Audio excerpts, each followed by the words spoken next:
আসসালামু আলাইকুম সবাইকে আরেকটি নতুন ব্লগে স্বাগতম। আর আজকে হচ্ছে গরুর বট ভুনা খেয়েছি, এটা অনেক মজা।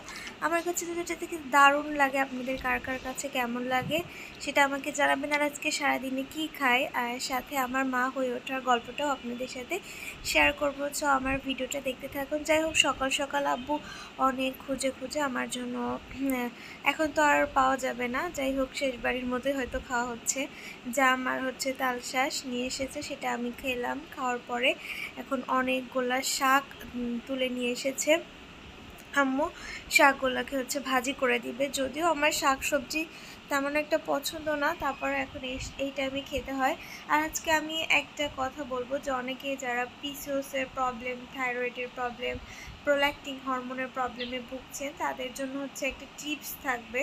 তারা হচ্ছে এই সমস্যা কাটিয়ে কীভাবে মা হয়ে উঠতে পারেন, এই সম্বন্ধে যদি আপনারা জানতে চান তাহলে অবশ্যই আমাকে কমেন্ট করে জানাবেন। আমি এরপরে নেক্সট ভিডিওটা সেই রিলেটেড করব।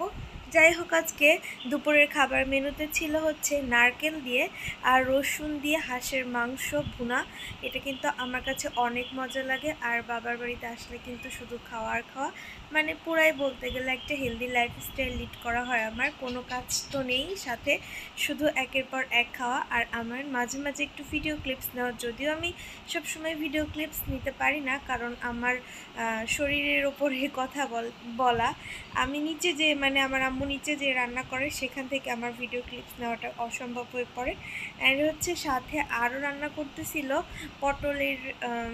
পটল দিয়ে কাঁঠালের বিচি ভাজি করতেছিল। এটা কিন্তু আমার অনেক পছন্দের একটা খাবার।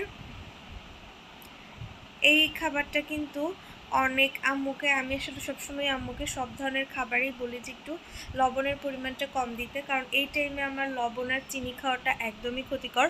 এই টাইমে না আমাদের প্রত্যেকের কিন্তু সবসময় লবণ আর চিনিটা অ্যাভয়েড করতে হয়। বিকালের দিকে আমি একটা ডিম খেলাম, অ্যান্ড হচ্ছে রাতের বেলা কচুর লতি দিয়ে হচ্ছে চিংড়ি মাছ, সাথে একটা লেবু নিয়েছি আর অল্প কয়েকটা ভাত নিয়েছি। এখন ভাত কমিয়ে দিচ্ছে, অনেক রাতে আমার ক্রেভিংস উঠেছিল মিষ্টি খাবো, আর আব্বু হালখাতার মিষ্টি নিয়েছিল, সেটা খুলেও ছিলাম না।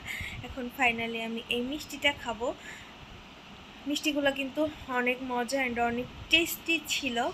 যাই হোক, আমি আপনাদেরকে যে ভিডিওতে বললাম যে আপনারা কি এই সম্বন্ধে কোনো ভিডিও জানতে চাইলে অবশ্যই আমাকে কমেন্ট করে জানাবেন। আজকের ভিডিওটি এই পর্যন্ত। ভালো থাকবেন সবাই, টাটা।